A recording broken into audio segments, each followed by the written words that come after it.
Hi guys, welcome to another episode of Global Macro Flow with Fisayo. On this episode, we'll be talking about the global stock markets. So, should the current global stock market decline worry you? What a week last week was in stock markets globally. The DAX went down by about 12%, the FTSE by more than 10%, the S&P by about 12%, according to City Index. And different reasons were attributed. Some say due to the recent public health global pandemonium in China, Europe, UK. All the gains for the years in most of the global stock markets were reversed. And so just looking at the NG chart, it's like this an ETF, exchange traded fund for Nigerian stock market for the year is just poof, it's tanking. The images I'm presenting the start of Monday for this week, so that will be 2nd of March 2020, because as we know, or as happened on Monday stroke Tuesday, the Federal Reserve of the United States Central Bank tried to pump liquidity into the system. But as at Tuesday's end of market, we can't really see any improvement in market conditions. So you also recorded last week the worst single point drop in the Dow. So is it time to panic? What should you do with your money? I saw this tweet on the issue of is it time to panic. I saw this tweet from Rand Detrick that really puts things in context.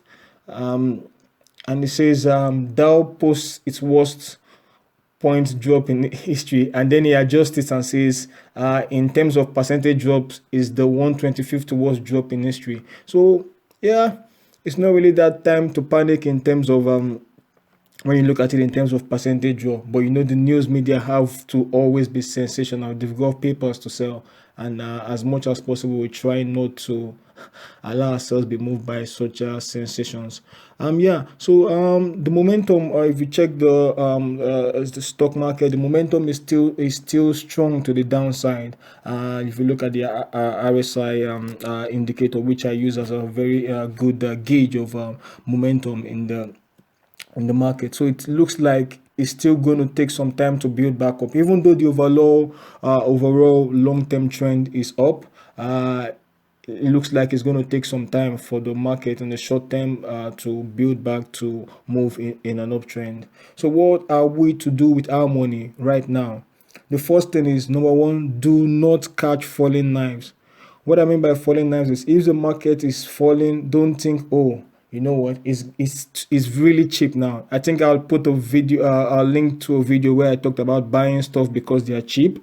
I think I'll put that so that you see what I talked about that. So do not catch falling knives. That video will really help you on that.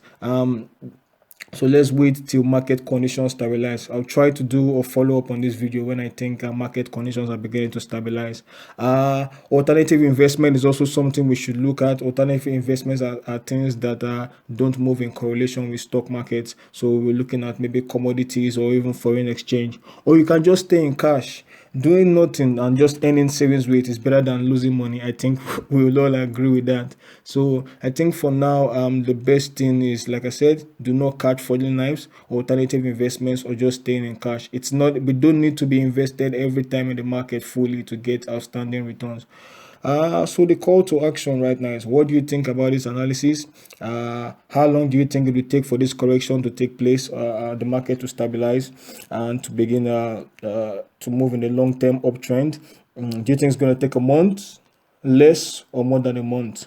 Another interesting thing I've seen, I think I have to shout out to JC Parrott for pointing this out. EEM, that's an ETF of emerging markets, is outperforming the SPY. The SPY is like this Standard & Poor S&P 500 index, which I use as a gauge of global or Western markets. And the emerging markets are actually outperforming it. And the EEM are made up of a lot of Chinese stocks. So it's amazing, right? The whole pandemonium of everything that is going on. Oh, there's this virus and stuff like that in China, and yet Chinese stocks are outperforming other global stocks. So it's amazing how the market works, right? What you hear in the news is not what is actually happening. So let's keep an eye on that, and let me know what you think about this analysis. All right, and then hopefully we'll do an update on this video as well. Thank you very much. See you soon. Bye.